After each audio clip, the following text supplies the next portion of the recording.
Les hablamos de un mercado que es mucho más positivo, está siendo mucho más positivo que lo que hemos comentado, como es el de vivienda. En Aragón marcó en el tercer trimestre del año el mejor dato de ventas desde el año 2010, un crecimiento interanual que supera el 17% con respecto al periodo anterior. Así lo cree el Grupo de Análisis del Mercado Inmobiliario, que ha presentado hoy su informe con datos de junio a septiembre. Marisa. El grupo es relativamente optimista porque insisten en que los factores que amenazan el mercado pueden ser los salarios o el nivel de paro. La mayoría de las ventas sigue siendo de segunda mano, pero este grupo cree en la reactivación de la venta de vivienda nueva. Entre las tendencias que se confirman está que el que compra para alquilar y los que compran sin hipoteca, que alcanzan el 35% del total. Luis Fabras, el director del Grupo de Análisis del Mercado Inmobiliario, también del portal miaragón.es, es colaborador de este programa. Luis, buenas noches. Hola, buenas noches. Un mercado que sigue al alza poco a poco, pero que creéis que se puede ralentizar. ¿Por qué puede estar ese aumento en peligro? Bueno, estamos ahí con sus luces y sus sombras. Los datos de tendencia son muy buenos. Hemos superado los 13.500 compraventas en Aragón en el último año. Sin embargo, el hecho de que el segundo trimestre haya descendido con respecto al segundo trimestre, que había sido muy bueno, tanto en vivienda como en locales, en naves, garajes, traseros, es decir, de forma generalizada todas las tipologías de inmuebles, pues nos permite decir que, bueno, estamos en tendencia positiva, pero con una percepción de que el mercado pues puede estar ralentizando su crecimiento. Es decir, que en los próximos trimestres podemos ver crecimientos, pero no tan intensos como los que veníamos acumulando, que eran crecimientos, como has comentado, pues que superaban el 15% en cuanto a número de compraventas. Por tanto, por el lado de lo que es el volumen de actividad, creemos que podemos estar en un escenario de ralentización del crecimiento.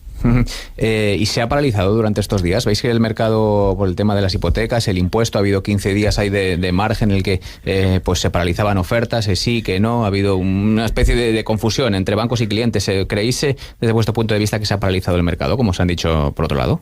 Sí, nosotros, al margen de manejar un volumen de cifras importante, nos gusta pisar el terreno. Estamos en contacto con promotores, con intermediarios, con el sector en general, y te trasladan esa realidad. Es decir, lo peor que puede ocurrir en cualquier mercado es la incertidumbre, y esa incertidumbre ha estado en el ámbito de hipotecario, también existe en determinados aspectos vinculados con la actividad laboral, en cuanto a lo que son aspectos de empleo, de contratos, de cotizaciones a la seguridad social, autónomos, etcétera, etcétera.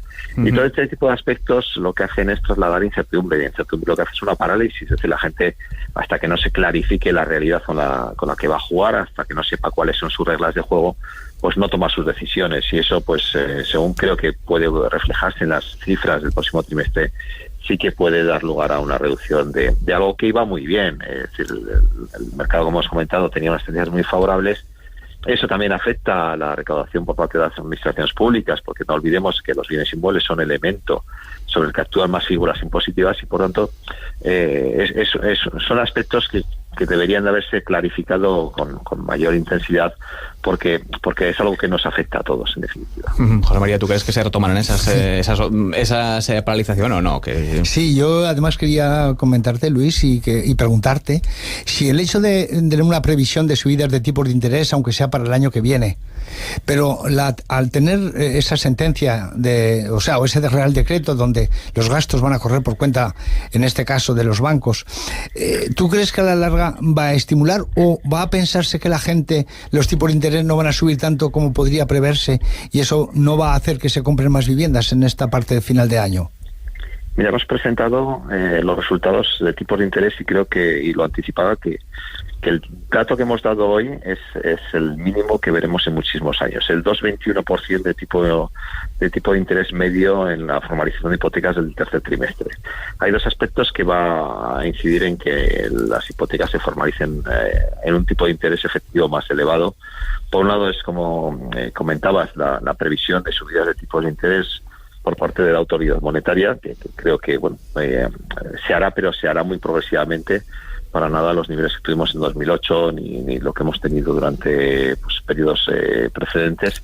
Y por otro lado, el hecho de que las nuevas condiciones o las nuevas reglas de juego por parte de los concedentes de crédito, por parte de las entidades financieras, da lugar a que su estructura de costes ha cambiado, es decir, tienen que absorber una serie de costes que se ha establecido por parte de la legislación, y en la medida que puedan, como ocurría pues a un panadero que le suben el precio de la harina, o a cualquier sector industrial donde le suben sus costes, intentará repercutirlo. ¿Qué ocurre? Que nos encontramos en un sector que a nivel competitivo está con un alto nivel de interés por parte de las entidades financieras en el ámbito de la actividad hipotecaria. Es decir, las entidades financieras están interesadas en conceder crédito hipotecario. Y esto puede favorecer al particular, porque el hecho de que haya una alta competencia por dar hipotecas hoy en día, hipotecas solventes, hace que ese sobrecoste que tienen, si no pueden, porque les limita su crecimiento, pues lo absorban ellos personalmente. Es decir, una persona, si le suben el precio de la harina a un panadero, intentará pasar ese precio al comprador del pan.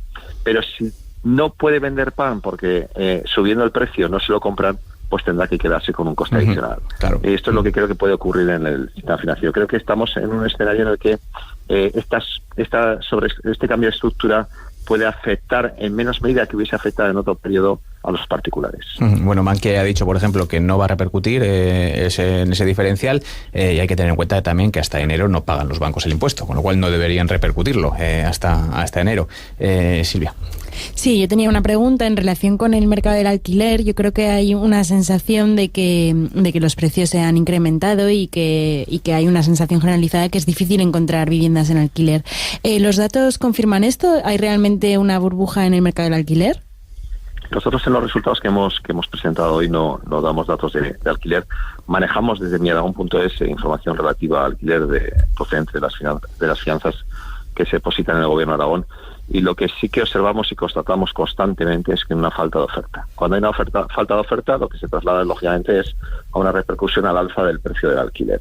Entonces, ¿cómo actuamos sobre ese mercado? Bueno, hay una burbuja pues lo que hay es un sobrecoste, es decir, los particulares tienen que pagar un precio por alquiler superior a lo que obtienen en la calidad media de esa vivienda que alquilan. ¿Cómo podemos modificar esta circunstancia? Pues fundamentalmente creando incentivos, que no creando sanciones o un aspecto fiscalizador del mercado inmobiliario, sino creando incentivos para que exista un mayor volumen de actividad en el mercado de alquiler a través de las viviendas que ya estén en el mercado, sacarlas en oferta de alquiler, ¿no? Uh-huh. Se están planteando numerosas alternativas, creo que van en un sentido pues equivocado. Y no hay que producir más viviendas. Somos el país de la OCDE que hay mayor número de viviendas por familia, mayor número de viviendas por habitante. Las viviendas ya existen, tenemos 1,5 millones de viviendas desocupadas, tenemos 1,5 millones de segundas viviendas. Lo que hay que hacer es dar seguridad jurídica, garantizar algo muy sencillo, como que es que el propietario reciba su renta, que reciba su vivienda en las condiciones normales. Si hay un incumplimiento de contrato, que se aplique la normativa vigente y que recupere rápidamente su vivienda. Que haya un mercado ágil, que haya un mercado que funcione. Y de esa manera, incentivando la seguridad jurídica, indirectamente favoreceremos al inquilino y favorecemos el hecho de que los alquileres sean más bajos, situación que en la actualidad no está produciendo. Bueno, ya para finalizar, Luis, me llama la atención de vuestro informe el dato de precios. En general en Aragón crece el 5,5%, pero en Huesca, provincia, el 7,5% de descenso. ¿A qué se puede deber? Hay unas diferencias muy importantes. En Aragón estamos en un 4,5%, Zaragoza es la que está creciendo un 5,5%. Correcto, sí, correcto. Hay cuando extendemos geográficamente, es el municipio de Huesca. Cuando extendemos geográficamente tenemos siempre el riesgo de que al tener un número de operaciones más reducido haya cierta heterogeneidad en la información. Ocurre lo contrario en Teruel, que presenta la recuperación mucho más intensa. El aspecto más destacado con respecto a los precios es que, y lo que yo calificaba una situación idílica del mercado inmobiliario de Aragón, y es que estábamos creciendo a 2 dígitos en número de compraventas, en torno al 15%, 20%, desde 2014 hasta la fecha. Y sin embargo estamos contando con una estabilidad de precios, unos crecimientos en torno al 1%. Eso era lo deseable para el mercado. Eso es un crecimiento sano, crecer en número de compraventas, pero con una estabilidad de precios. Esa situación se ha roto en 2018. En 2018, los 3 trimestres que llevamos son trimestres donde se produce una intensificación del precio, llevando a unos niveles de crecimiento a nivel de comunidad autónoma del 4,5%, y de la ciudad de Zaragoza, que supone más o menos el 50-60% de la total de actividad, del 5,5%.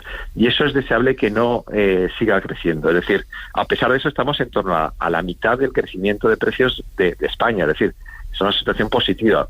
Sin embargo, estamos en una realidad social y económica donde crecimientos del precio de la vivienda pueden dar lugar a correcciones en el número de compraventas, como podemos estar ya observando. Es decir, la demanda no es insensible al precio. Si subimos el precio, el número de compraventas caerá significativamente, porque no estamos para grandes alegrías. No. El caso de la ciudad de Huesca pues es un caso pues que sí que refleja en los 3 últimos trimestres. Había tenido previamente una recuperación activa, pero los 3 últimos trimestres ha mostrado un ajuste de precios. Pues Luis Fabra, el director del Grupo de Análisis del Mercado Inmobiliario de la Universidad de Zaragoza, uno de los mayores expertos del país que colabora con este programa y ha querido también pasarse hoy por el Diario Económico. Gracias, Luis.